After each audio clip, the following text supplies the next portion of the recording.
బెంగళూరు రైలు ఢీకొనడంతో 12 మంది మృత్యువాత పడ్డారు. పలువురికి గాయాలయ్యాయి. మృతుల సంఖ్య పెరిగే అవకాశం ఉన్నట్లుగా తెలుస్తోంది. అసలు ప్రమాదం కన్నా ప్రాణభయం చాలా ప్రమాదకరమైందని అప్పుడప్పుడు వింటూ ఉంటాం. కొన్నిసార్లు ఏమీ లేకపోయినా ఏదో జరగబోతుందని అనుకున్నా ప్రాణభయమే ప్రాణాలు తీస్తుంది.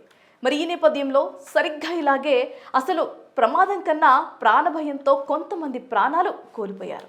ఇంకొంతమంది చావు బతుకుల్లో గాయాలతో ఉన్నారు. మరి అసలు విషయంలోకి వెళ్తే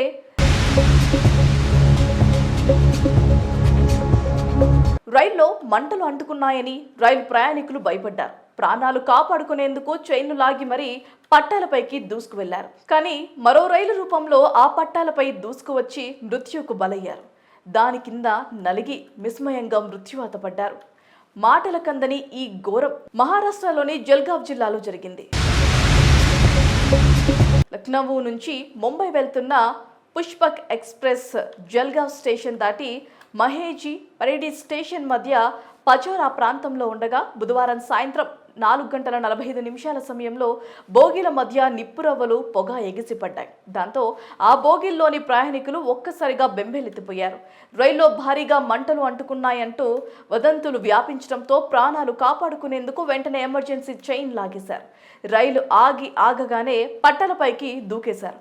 అదే సమయంలో బెంగళూరు ఢిల్లీ ఎక్స్ప్రెస్ ఆ పట్టాలపై శరవేగంగా దూసుకువచ్చింది. దాంతో చాలా మంది తప్పుకునే అవకాశం కూడా లేక ఆ రైలు కింద నలిగి ప్రాణాలు వదిలేశారు.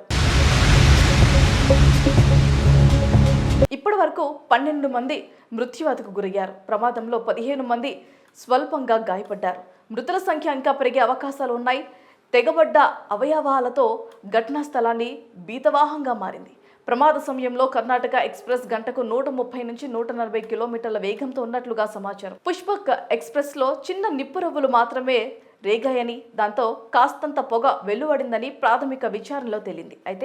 అయితే యాక్సిల్స్ వేడెక్కడమో బోగీల మధ్య బ్రేక్ జామ్ అవ్వడమో నిప్పురవ్వలకు కారణం అయిందంటుంది రైల్వే అధికారులు.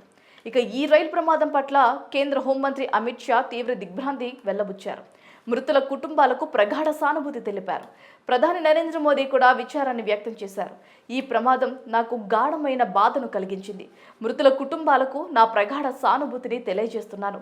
గాయపడిన వారు త్వరగా కోలుకోవాలని ప్రార్థిస్తున్నాను అని మోదీ ట్వీట్ చేశారు. మహారాష్ట్ర ముఖ్యమంత్రి దేవేంద్ర ఫడ్నవీస్తో ఫోన్లో మాట్లాడారు. మృతుల కుటుంబాలకు ఫడ్నవీస్ 5 లక్షల చొప్పున పరిహారం ప్రకటించారు. కాంగ్రెస్ చీఫ్ మల్లికార్జున ఖర్గే తదితరులు కూడా ప్రమాదంపై విచారం వ్యక్తం చేశారు.